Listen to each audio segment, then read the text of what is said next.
soal dana pensiun. Ini memang rejimnya rejim ganda. Ini akan selalu merepotkan karena ada berbagai undang-undang yang menyangkut dana pensiun. Yang satu diatur dana pensiun itu yang sebagaimana disampaikan tadi PSUGO, di mana dananya sebenarnya tidak ada, tapi kemudian ujuk-ujuk muncul dicadangkan di APBN, dan di dalam proses perjalanannya memang kemudian ada 4,75% dari gaji pokok. Pada saat yang sama juga ada BPJS Tenaga Kerja, ada Taspen, tapi kemudian kita sadari sejak 2019 baik oleh Banggar maupun pemerintah, bebannya sudah terlalu besar. Hasil audit tahun 2019 itu kita sadari bersama bahwa jumlah pensiun penerima manfaat pensiun itu adalah 3.125.000 lebih. PNS yang ada di Republik ini semuanya termasuk TNI dan Polri 5 juta. Nah, dana yang dikumpulkan baik oleh Taspen maupun Asabri, yang pertama 169T oleh Taspen dan 152 T oleh Asabri. Nah, oleh karena kemudian datang pada kesimpulan tidak bisa kalau terus-menerus PSSUGO ini dipertahankan. Maka full funded yang harus diperlakukan itu demi masa depan hari tuanya para pensiunan kita nantinya. Dan kami memang sejak awal sepakat dengan pemerintah, sejak 2019 sebenarnya, supaya PSUGO itu kita tinggalkan, undang-undangnya mari kita satukan, dari 2 undang-undang yang lahir, itu kita satukan jadikan satu undang-undang. Semua yang berserakan itu kita satukan, kemudian full funded kita berlakukan. Maka nanti ketika pensiun PNS kita lebih berdaya dibanding seperti saat ini PSUGO itu hampir kalau kita dapat 4.200.000 katakanlah gaji pokoknya. Saya anggota DPR, gaji pokok saya 4.200.000. Nanti kalau saya pensiun itu tidak lebih dari 2.600.000. Ketika 2.600.000 saya harus ikut BPJS. Tidak bisa tidak, harus daftar langsung karena sudah di bawah garis kemiskinan. Nah, itu kan sudah tidak masuk akal sesungguhnya. Oleh karenanya full funded saja.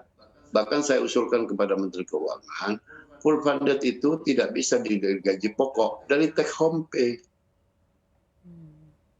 Kepentingannya untuk apa? Supaya yang pertama tidak membebani APBN, yang kedua terjaminnya hari tua para PNS, TNI, baik Polri, dan sebagainya. Itu yang paling penting.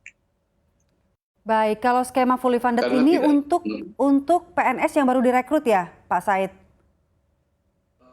Nanti kita akan coba skema yang terbaik seperti apa.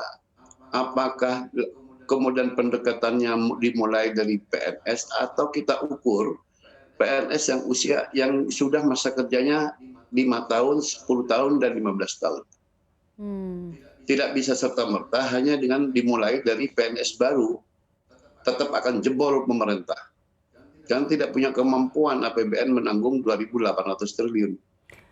Nah, kalau kita ukur, baik yang baru 5 tahun, yang 10 tahun, kemudian yang 15 tahun, maka skemanya akan lebih meringankan APBN kita dan lebih akan menguntungkan para pensiunan kita nantinya. Baik, Pak Said. Itu yang akan kita dorong kepada pemerintah. Iya, berarti tahun depan ini sudah dipastikan atau masih dalam pembahasan, Pak? Nah, yang pertama memang undang-undangnya dulu deh. Karena undang-undangnya itu, yang khusus ASN, TNI dan Polri, itu PSUGO.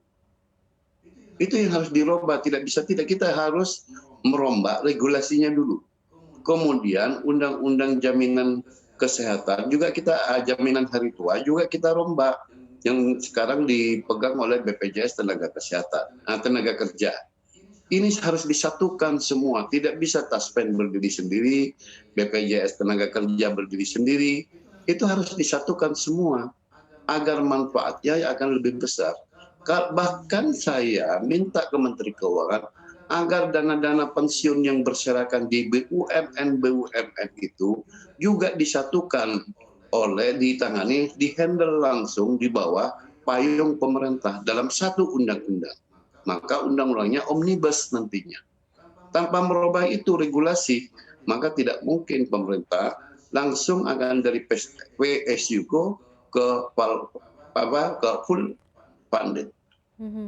Dampaknya Pak ke APBN dengan skema yang baru ini, Pak Said? Kalau skema yang baru itu PNS lebih berdaya. Dia bisa katakanlah kalau saya take home pay-nya 55 juta sebagai anggota DPR. Kalau full funded, maka setidaknya saya bisa terima 60%-nya.